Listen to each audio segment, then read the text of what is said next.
Good morning, student. Today we are going to study about the introduction of exercise 1B of R S Agarwal. 1A हम लोग पढ़ लिए, 1B आज पढ़ेंगे। तो 1B में हम एक 1A में एक थ्योरम पढ़े थे, इक्वलिट डिवीजन लेमा। इसमें भी एक थ्योरम पढ़े हम लोग, फंडामेंटल थ्योरम ऑफ अर्थमेटिक। तो फंडामेंटल थ्योरम ऑफ अर्थमेटिक क्या है, देखिए इसको। फंडामेंटल थ्योरम ऑफ अर्थमेटिक क्या बोलते हैं? Every composite number has unique prime factorization if we ignore order of its factor. ठीक है, हर एक कंपोजिट नंबर का एक यूनिक प्राइम फैक्टराइजेशन होते हैं अगर इसके हम सिर्फ ऑर्डर को इग्नोर कर देंगे। ठीक है, तो पहले इसके सब अलग अलग वर्ड को समझते हैं, कंपोजिट नंबर समझते हैं, प्राइम फैक्टराइजेशन समझते हैं, यूनिक समझते हैं, इग्नोर ऑर्डर क्या होता है, ये सब समझते हैं। उसके बाद आगे बनाने वाला काम करते हैं। ठीक है, देखिए हम ऐसे पढ़े हैं कि प्राइम नंबर क्या होता है और कंपोजिट नंबर क्या होता है। कंपोजिट नंबर क्या है? जो प्राइम नंबर नहीं होते उसको कंपोजिट नंबर बोलते हैं। ठीक ना, अब प्राइम नंबर क्या पढ़ते हैं? प्राइम नंबर में हम लोग पढ़े हैं, प्राइम नंबर में पहले हम सब कुछ पढ़ा चुके हैं, थोड़ा सा एक बार फिर देख लेते हैं। प्राइम नंबर क्या? Number which has only two factor, जिसका सिर्फ दो ही फैक्टर होता है। टू फैक्टर्स कौन कौन? One and itself. ठीक है, साथ में भी याद रखना है कि प्राइम नंबर हमेशा एक से बड़ा होता है। ठीक है, number which has only two factors. ठीक है, वन एंड सेल्फ। साथ में भी रखना है प्राइम नंबर हमेशा वन से बड़ा होता है। ठीक है, वन से बड़ा कहने का मतलब क्या कि अगर वन प्राइम नंबर नहीं है, कहाँ से प्राइम नंबर शुरू है? टू का। टू से किससे कटता है? वन और टू इटसेल्फ से, सिर्फ दो ही फैक्टर है। ठीक है, थ्री है, फोर है नहीं, क्योंकि फोर का वन से डिवाइड होता है, टू से, फोर से, थ्री फैक्टर हो गया ना, तो ये प्राइम नंबर नहीं है। फाइव हो गया। से चलिए सब लोग प्राइम नंबर समझ गए। अब कंपोजिट नंबर क्या है? जो प्राइम नंबर नहीं है वो कंपोजिट नंबर है। कंपोजिट नंबर, तो इसका बहुत सारा डिफिनेशन दे सकते हैं। Number which is not prime number, that is called composite number. या number which has more than two factor, that is called composite number. For example four का दो से अधिक फैक्टर, ये वन टू थ्री फोर, तीन factor हो गया ना। एट लेते हैं, वन टू फोर एट, फोर फैक्टर हो गए। तो जिसमें एक से अधिक फैक्टर हो, तीन फैक्टर हो, दो से अधिक फैक्टर हो, ठीक है, उसको कंपोजिट नंबर बोलते हैं। सोचिए कंपोजिट डिफिनेशन क्या सकते हैं? Number which is not prime number is called composite number. जो नंबर प्राइम नंबर नहीं हो, कंपोजिट नंबर। ठीक है, दूसरा डिफिनेशन क्या? Number which has more than two factor is called composite number. जिसमें दो से अधिक फैक्टर हो, कंपोजिट नंबर। तीसरा definition, number which is divisible, number which is divisible except itself, one and itself. Number which is divisible other number regarding one and itself. जो number अपने से कटे, खुद से कटे और दूसरे से भी कटे, that is called composite number. ठीक है, तो इस तरह से सब कुछ डिफिनेशन, और हम जो सब समझ गए कंपोजिट नंबर क्या होगा और प्राइम नंबर क्या होगा। कंपोजिट नंबर समझ गए। अब देखिए इसमें एक चीज और है, unique prime factorization. Prime factorization क्या होता है? सोचिए हमारे पास 12 है, फैक्टर निकालते हैं प्राइम फैक्टर, मतलब इसको हम यहाँ पर प्राइम नंबर से लगाएंगे, कभी 4 से नहीं लगाएंगे। ठीक है, तो देखिए हम 2 से लगाते हैं, कितना आएगा 6, फिर 2 से लगाएंगे कितना आएगा 3, फिर 3 से लगाएंगे कितना आएगा 1। तो 12 को लिख दिए 2 2 3, प्राइम नंबर हो गया, 2 भी प्राइम नंबर, 2 भी प्राइम, 3 नंबर। लेकिन अगर हम ऐसे कर लेते हैं 12 को कि 4 × 3, तो ये प्राइम फैक्टर नहीं हो गया, क्योंकि 4 प्राइम नंबर नहीं है। बात समझ ना? तो प्राइम फैक्टर क्या? जो भी हम किसी कंपोजिट नंबर का फैक्टर किसका निकलेगा? कंपोजिट नंबर का। कभी प्राइम नंबर का फैक्टर नहीं निकलेगा।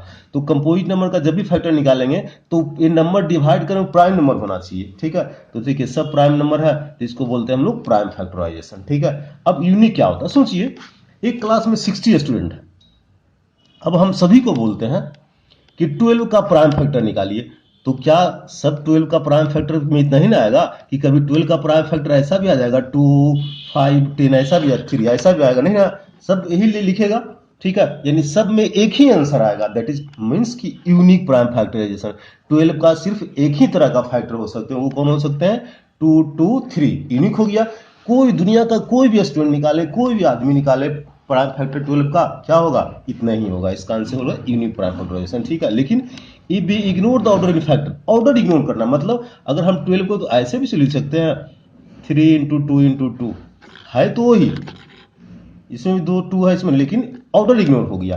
3 इधर हो गया, ऑर्डर चेंज हो गया। ठीक है ना। लेकिन क्या कुछ और चेंज हुआ? नहीं, नंबर तो ही ना, सिर्फ ऑर्डर चेंज कर सकते हैं, ठीक है। तो ही लिखा गया if we ignore the order, कि ऑर्डर को हम अगर इग्नोर कर दें तो किसी भी कंपोजिट नंबर का फैक्टर क्या होते हैं? यूनिक होते हैं। बात समझ गए। फिर एक एग्जाम्पल और देखते हैं, जैसे 105 निकालते 105 का 2 से डिवाइड होगा नहीं, कितने से डिवाइड होगा? 5, 3 से कर सकते हैं, 5 से कर सकते हैं, ठीक है, 3 से कर सकते हैं,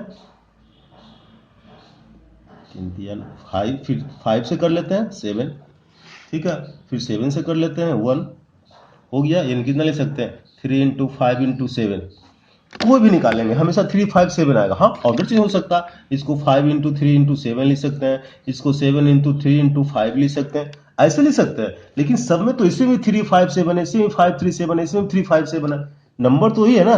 तो इसको यूनिक बोला गया कि 105 को कैसे हम निकाले, सब में 3 आएगा, 5 आएगा और 7 आएगा। दुनिया का कोई आदमी निकाले ऐसे, दैट मीन्स कि यूनिक, ठीक ना। यही बोला गया कि every composite number has unique prime factorization if we ignore the order of, मतलब ऑर्डर को इग्नोर करें तो हर एक कंपोजिट नंबर का प्राइम फैक्टर क्या होगा? अलग होगा। That is fundamental theorem of arithmetic. समझ गए बात बच्चों? ठीक है। अब इसका यूज करके हम अब कुछ क्वेश्चन बनाते हैं, ठीक है ना। तो पहले उसके ध्यान से देखते हैं। देखिए यहाँ क्वेश्चन क्या हमारा, एक क्वेश्चन ध्यान से देखिएगा। So that any number of form of 4 10 to power n, here n is natural number, लिख लीजिए। So that any number of 4 to power n can never end with 0। इसका कहने का मतलब क्या है समझिए। बोला कि किसी भी नंबर पर 4 पावर n है, इसका हम सोल्व करेंगे कभी तो इंड में 0 नहीं। कहने का मतलब कि अगर हम 2 पर पावर 2 ऐड करते हैं, 4 इंटू 4 16, क्या यहाँ इंड का 0 आया? नहीं आया। 4 3 करते हैं, कितना आएगा? 64। यहाँ 0 आया? नहीं आया। 4 पर 4 पावर करते हैं, इंड की जगह 4 लिखते हैं, तो आ जाएगा आपको 4 इंटू 4 इंटू 4 इंटू 4, ठीक ना। तो आ जाएगा 256। तो इंड में 0 आया? नहीं। बोला 4 में यहाँ पर कोई भी पावर रखें उसके इंड में कभी 0 नहीं आएगा, ये प्रूव करना है, ठीक है। तो इसके लिए कुछ हमको याद रखना पड़ेगा। याद क्या रखना पड़ेगा? ध्यान से देखिए, हमको कुछ समझने वाली बात है। क्या समझने वाली बात है? ध्यान से देखिए, समझने वाली बात क्या है कि जब भी किसी के इंड में 0 आए, एक 0, तो उस नंबर का 2 और 5 जरूर फैक्टर होगा। ध्यान देखिएगा, अगर किसी में इंड 1 0 हो, 1 0 इंड में 1 0 हो, तो उसमें 2 और 5 जरूर उसका फैक्टर आएगा। फॉर एग्जाम्पल 10, 2 और 5 आ गया ना। बोले 20 में एक 0 है, कैसे लिख सकते हैं? 20 का हम निकालते हैं प्राइम फैक्टर, 2 इंटू 2 इंटू 5 आ गया ना, ठीक है। बोले चलिए एक और दिखाई, चलिए 50 लिखते हैं। 50 का प्राइम फैक्टर कितना? 2 इंटू 5 इंटू 5, 5 आ रहा है ना। तो किसी के अगर अंत में एक 0 है तो उसमें 2 5 उसका फैक्टर जरूर आएगा। किसी के इंड में अगर 2 0, याद रखिए जरूरत नहीं है वैसे, किसी के इंड में अगर 2 0 है, मतलब डबल 0 ऐसे है, तो 2 पेयर आएगा 5 का, ऐसे दो कम से कम, मतलब कम से कम 2 आएगा, 2 मतलब ऐसे आएगा कम से कम, ठीक है। जैसे देखिए हम लिखते हैं 200, कितना ले सकते हैं? 2 इंटू 5 इंटू 2 इंटू 5, निकाल दे फिर से। 2 2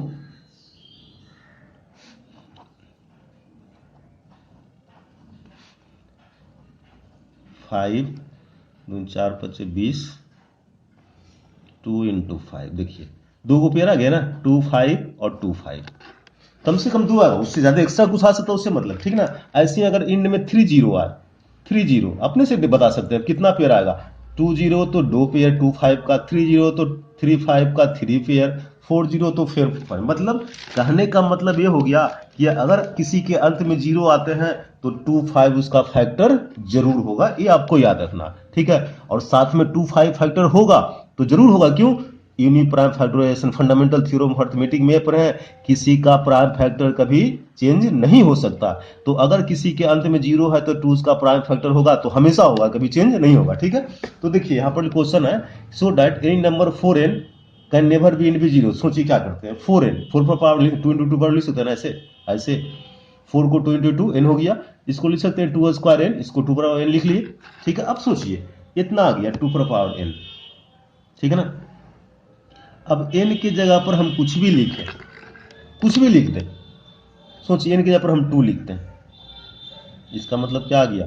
4 ना, मतलब 2 इंटू 4 मतलब 2 इंटू 2 इंटू 2 इंटू 2, ठीक है, यहाँ पर हम 2n है, यहाँ पर 3 लिख देते हैं, 2 पर पावर 6 आ गया ना, मतलब 2 इंटू 2 इंटू 2 इंटू 6 टाइम्स। क्या कभी इसमें 5 आएगा? नहीं आएगा। जब 5 नहीं आएगा तो 0 होगा? नहीं आएगा। हम पर है 0 होने के लिए कम से कम 2 5 होना जरूरी है। 2 तो है लेकिन 5 नहीं है, इसका मतलब कभी 0 नहीं होगा। ठीक है, यही हमको लिख देना। देखिए 4n फैक्टर क्या आता है? सिर्फ 2 आता है, 5 इसमें नहीं आते हैं। ठीक है, हम n की जगह पर कुछ भी रखें कभी हमको 5 नहीं मिलेगा। ठीक है, यही लिखेंगे, we do not have 5 as a factor in 4n। 4n में कभी 5 हमको फैक्टर नहीं मिल रहा, hence we do not have pair of 2 5। 2 5 का पेयर नहीं है। क्यों नहीं है? 2 5 का पेयर नहीं, इसका मतलब हमारा 0 नहीं होगा। ठीक है, so in digit of 4n can never end with 0। ये प्रूव करना था, प्रूफ हो गया। ठीक है, अब यहाँ पर कुछ भी रह सकता है। 6n रहा, 6n बोले 6n का प्रूफ कीजिए, तो लिख देंगे 6 को क्या लिख सकते हैं? 2 इंटू 3n, 2 पर पावर n इंटू 3 पर पावर n। क्या इसमें 5 आया? नहीं आया। तो इतना लिखने के बाद सब में ही लिखेंगे, we do not have 5 as a factor, और 6n सब में ही लिखा जाएगा। मतलब अगर किसी में 5 आ गया तो इंड में 0 होगा। 0 आने कंडीशन है कम से कम 2 5 होना चाहिए। इसमें 2 तो है, 5 नहीं है, इसका आंसर 0 नहीं होगा। 8 का आ गया, 8 का बनाइए। ठीक है, 2 इंटू 2 इंटू 2n, तो 2 पर और 3n। क्या इसमें 5 आया? नहीं आया। वही चीज लिख देंगे, इतना करने का लिख देंगे सब में ही कि we do not have 5 as a factor. Simple सा चीज, बात समझ गए? तो सब में ऐसे ही आपको यूज करना है। ठीक है, चलिए अब क्वेश्चन देखते हैं कि प्राइम फैक्टराइजेशन से आपको HCF और LCM निकालना है। ठीक है, एक्सरसाइज 1B का देखिए, 1B का क्वेश्चन नंबर 1 का है, find the prime factorization by using the prime factorization, find the HCF and LCM, find the LCM and LCM by using the prime factor method। तो क्वेश्चन है पहला 36 और 84। बोले इसको प्राइम फैक्टर से निकालिए HCF और LCM। कुछ नहीं, इसका प्राइम फैक्टर हम लोग निकालेंगे। ध्यान से देखिएगा, कुछ समझने याद रखने वाला चीज है। 36 का प्राइम फैक्टर कीजिएगा। चलिए आप लोग कर लीजिएगा, हम ऐसे ही लिखते हैं, 3 इंटू 3 इंटू 2। ठीक है, इतना आएगा। 84 का निकालते हैं। अगर आपको नहीं आता तो इसे लिख के निकाल लीजिए, क्या दिक्कत है? 2 4 2 फिर 2 21 फिर 3 7 फिर 7 1 हो गया। यहाँ लिख लेते हैं, देखिए 2 इंटू 2 इंटू 3 इंटू 7। ठीक है, अब HCF देखिए, बहुत सिंपल सा चीज है। HCF बच्चा बनाते होंगे आप लोग। HCF में जो दोनों में कॉमन हो वो क्या हो जाएगा?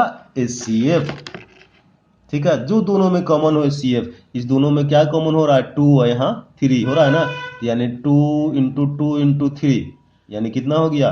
12 HCF हो गया। LCM जो दोनों में कॉमन हो, साथ में उसके बाद जो बच जाए वो, तो दोनों में कॉमन ये हो रहा था 2 इंटू 2 इंटू 3, साथ में एक्स्ट्रा बच गया 3 और एक बच गया 7, गुना कर दीजिए। ठीक है, 36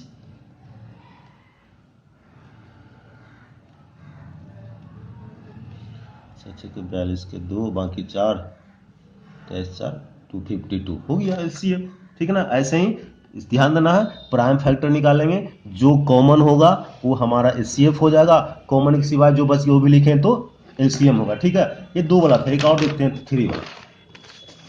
देखिए क्वेश्चन नंबर 2 का 1, 24 36 और 40 का आपको निकालना है HCF और LCM। क्वेश्चन नंबर 2 का 4 क्वेश्चन है ये, बाकी आप आसान बन जाएगा।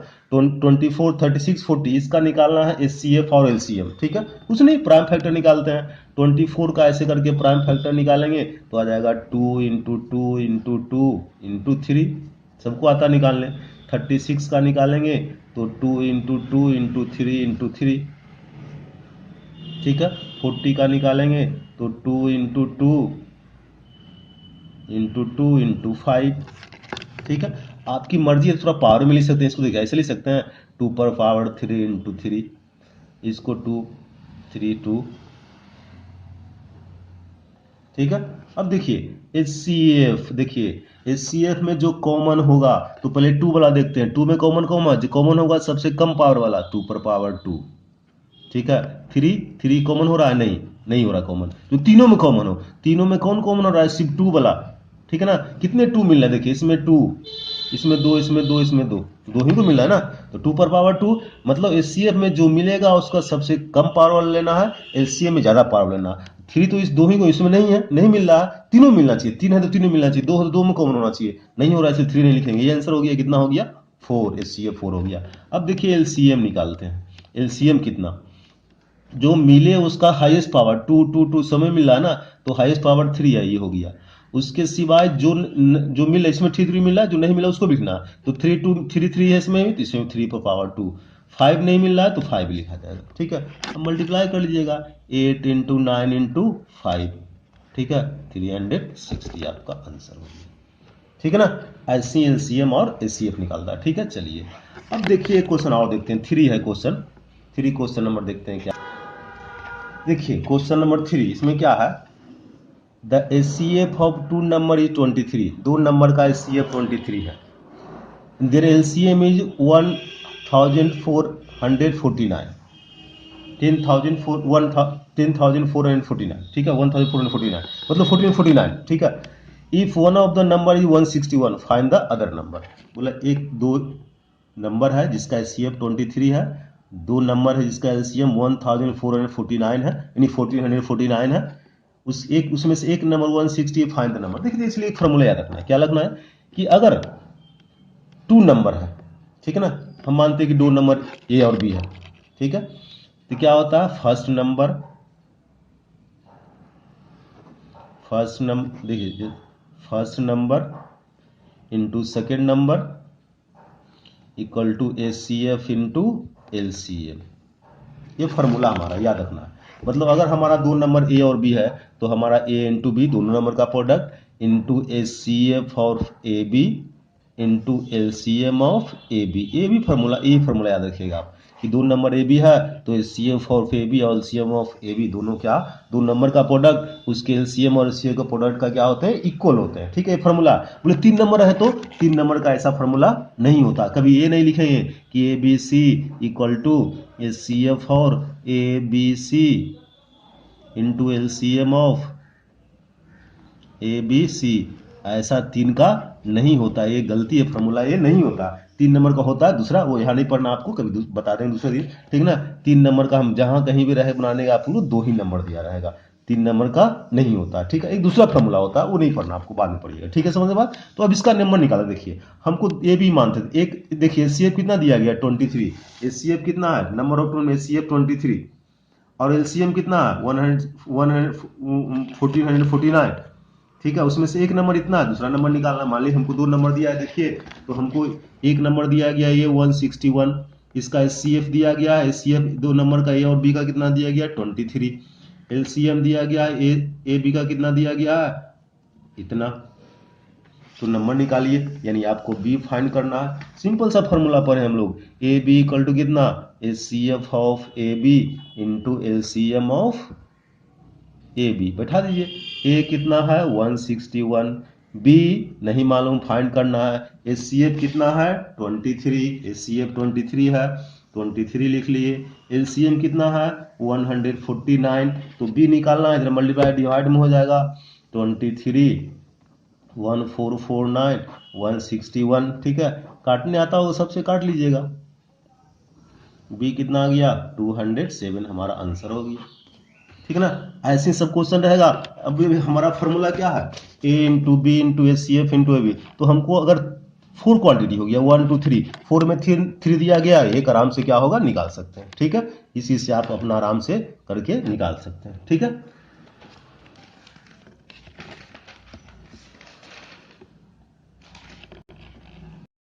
देखिए बच्चों अब देखते हैं क्वेश्चन नंबर 6, ठीक है। क्वेश्चन नंबर 6 क्या है, it is possible to have 2 number whose HCF is 18 and LCM is 376, HCF is 76, मतलब क्या बोला है कि 2 नंबर है जिसका HCF 18 है, HCF 18 है, ध्यान से देखिए, बहुत आसान सा चीज है, LCM 76 है, 60 है, तो बोले क्या ये संभव है कि जिस दोनों नंबर का HCF 18 है, सपोर्ट कि AB का HCF इतना है और AB का LCM भी इतना है, तो उसका LCM होगा, कैसे पता लगाएंगे नहीं मालूम है, तो इसके लिए क्या किया जाता है, अगर किसी, ध्यान बहुत ही रखना, अगर किसी 2 नंबर का LCM और HCF है, then LCM must be divisible by HCF, ठीक है, लिखेंगे कि LCM of two numbers must be divisible by HCF of its number, इस नंबर के HCF से क्या होना चाहिए, डिवाइड होना चाहिए। अगर डिवाइड हो गया तो होगा, डिवाइड नहीं होगा तो नहीं होगा। तो सिंपल सा चीज, 18 से हम HCF से LCM को डिवाइड करेंगे, हमेशा LCM को HCF से डिवाइड होना चाहिए। अगर उस दो ही नंबर का है तो डिवाइड हो गया तो होगा, नहीं डिवाइड हो गया तो नहीं होगा। इसको डिवाइड कर लेते हैं, देखिए सबको डिवाइड आता है। क्या 18 से डिवाइड हुआ, नहीं हुआ। 18 से 76 नहीं डिवाइजिबल है, इस कारण से ये दो नंबर का HCF LCM नहीं है। ठीक है, लिखेंगे since 60 is not divisible by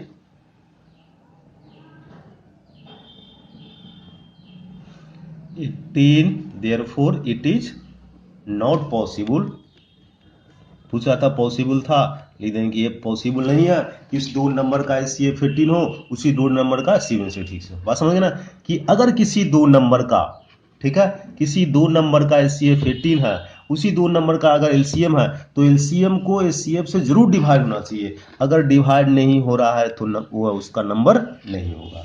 ये तो आंसर आ गया, लेकिन इसके साथ कुछ और याद रखना आपको। ठीक है, एक कुछ याद रखना, याद रखने वाली चीज क्या, if A and B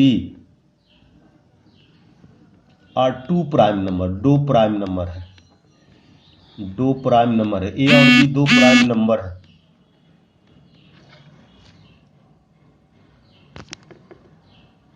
if A और B are two prime number, अगर A और B दो प्राइम नंबर है, ठीक है, तो HCF इसका क्या होगा, HCF of prime number, A भी प्राइम नंबर है तो HCF of two prime number, या प्राइम कोई भी जितने रहे सभी प्राइम नंबर का HCF 1, और LCM कितना हो जाएगा, LCM जो प्राइम नंबर है उसको मल्टीप्लाई कर देंगे, आ जाएगा, यानी इसका LCM आ जाएगा ये भी।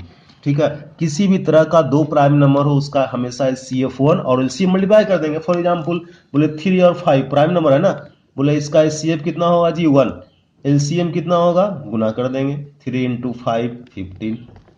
ठीक ना, बस हम बोले कि 3 5 7, इसका LCF निकालिए, तीनों प्राइम नंबर है, HCF 1, LCM कितना होगा जी, मल्टीप्लाई करेंगे, 3 इंटू 5 मल्टीप्लाई कर दीजिएगा 105।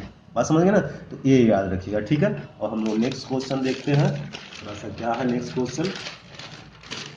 नेक्स्ट क्वेश्चन हमको सिंपलेस्ट फॉर्म में लिखना है, right in simplest form. Question number 7 का 169/92, बोला इसको सिंपलेस्ट फॉर्म में लिखिए।